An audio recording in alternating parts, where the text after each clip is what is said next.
Teen girls' hospital visits for suicide attempts rose over 50% at one point during the pandemic, CDC.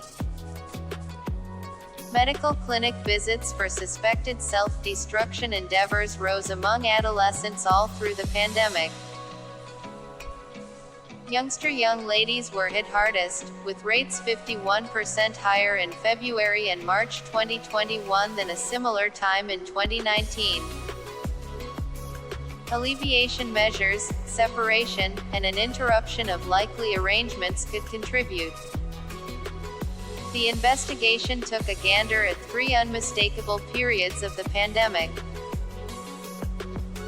To lead the examination, specialists took a gander at information from the National Syndromic Surveillance Program to distinguish patterns in trauma center visits for suspected self-destruction endeavors between January 1,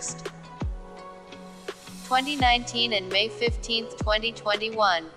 They focused in on 12 to 25-year-olds, and separated the discoveries by sex, taking a gander at 3 unmistakable periods of the pandemic.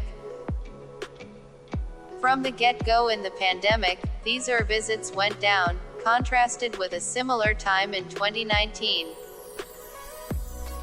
This could be on the grounds that clinics were overwhelmed by COVID-19 patients, and others were urged to remain at home to remain safe.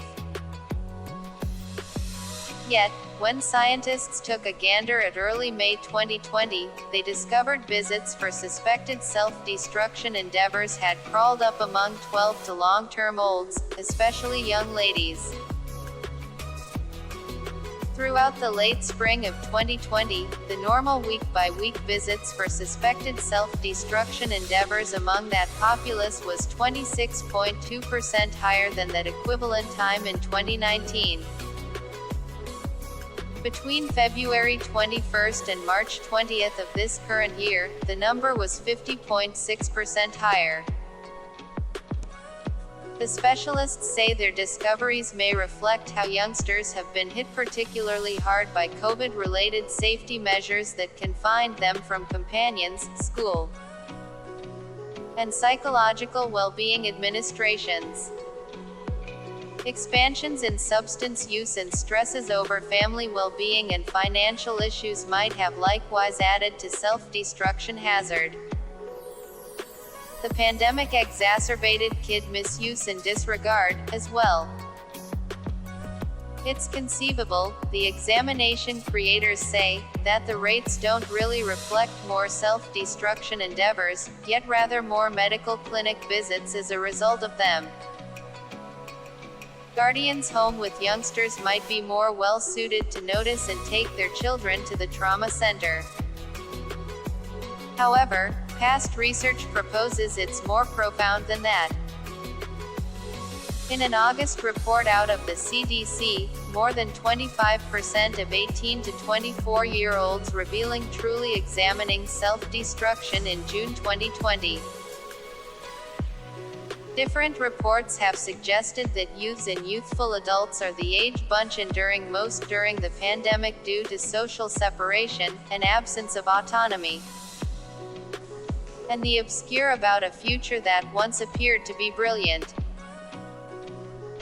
Various children are communicating that these should be the greatest years, secondary school and school, the most free years. Anne-Marie Albano, an educator of clinical brain science and psychiatry at Columbia University Irving Medical Center in New York, told the Wall Street Journal last summer.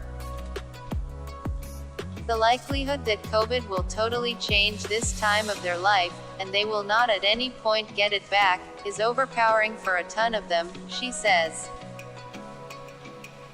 Yet, as Dr. Alex Crosby, boss clinical official in the CDC's Division of Injury Prevention, said during an Association of Healthcare Journalists cooperation in May, it's never only a certain something. It's periodically the clinical sadness alongside substance misuse, alongside some different things that may have to do with a monetary issue or a relationship issue. or a school issue, that connection of different components are by and large going put someone in danger for self-destruction, he said. Self-destructive practices are preventable. The investigation had a few downsides. It wasn't broadly agent, nor could it examine racial and ethnic contrasts. Medical clinic frameworks and states ASO have diverse coding and revealing frameworks, which might have slanted the outcomes. Follow-up visits for self-destruction endeavors could be coded as starting self-destruction endeavor visits, conceivably causing the rates to appear to be higher than they really are. All things considered, the discoveries underline the requirement for improved self-destruction avoidance measures focused on toward youngsters. There is an expansive obligation that networks can cooperate, Crosby said. Organizations, Spots of Love, General Well-Being Administrations, schools, clinics, and the Criminal Equity Framework all have a task to carry out, he said. Nobody individual or one gathering can do everything all alone.